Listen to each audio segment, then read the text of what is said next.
Bonjour, nous sommes le lundi 15 septembre, bienvenue dans l'épisode 3 de la saison 7 du JT News Assurance Pro.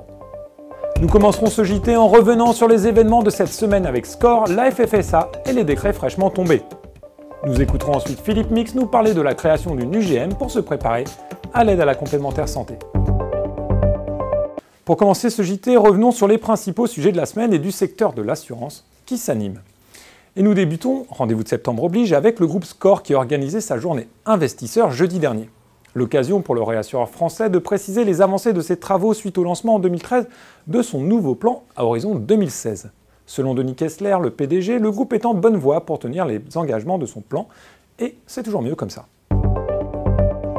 Sur un horizon franco-français et à court terme, la nouvelle de cette semaine est la sortie de 2 décrets très attendus. Le premier, arrivé le week-end dernier, concernait le contrat Eurocroissance. Les assureurs vie, prêts depuis un moment, peuvent donc maintenant officiellement le commercialiser. Reste que le premier d'entre eux à communiquer sur le sujet a été Crédit Agricole, qui annonce le lancement d'un contrat Vie Génération. Le second décret porte lui sur le panier de soins minimum dans le cadre de l'ANI. Le moins que l'on puisse dire, c'est qu'il ne soulèvera pas les foules par sa générosité, mais qu'il colle avec le strict minimum.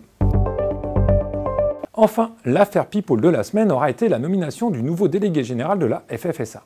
Après moult projections et fausses pistes, c'est finalement Pierre Michel, ex-DG adjoint de CCR, qui prend la place laissée vacante par Thomas Saunier, sur lequel d'ailleurs la fédération ne communique toujours pas à propos du départ au début du mois de juillet.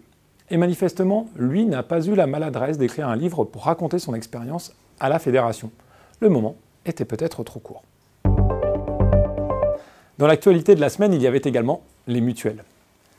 La FNIM de Philippe Mix organisait une studieuse conférence de presse de rentrée avec un programme en 3 points. ACS, Solvabilité 2 et Mutualité bien sûr. Voici le développement du point numéro 1. La première problématique, c'est la problématique ACS, puisque vous savez que nous attendons un décret qui fixera les règles d'un appel d'offres qui définira une dizaine ou une quinzaine d'opérateurs qui seuls pourront servir les bénéficiaires de l'ACS. La FNIM ne pouvait pas rester indifférente au projet.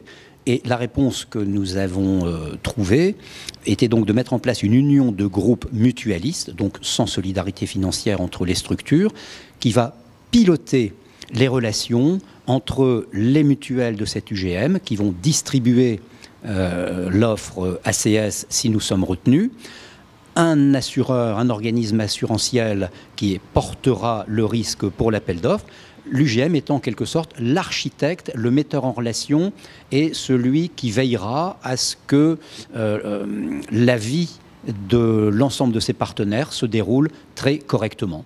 Et nous avons d'ores et déjà une vingtaine de mutuelles qui ont adhéré à cette UGM, ce qui nous donne une couverture nationale, nous permettant de répondre à l'appel d'offres. Et j'espère bien évidemment que nous serons retenus. Ce JT est maintenant terminé. Cette semaine, un dossier courtage vous attend sur News Assurance Pro ainsi que des interviews réalisées lors des rendez-vous de septembre où je suis actuellement. Pour le JT, rendez-vous lundi prochain.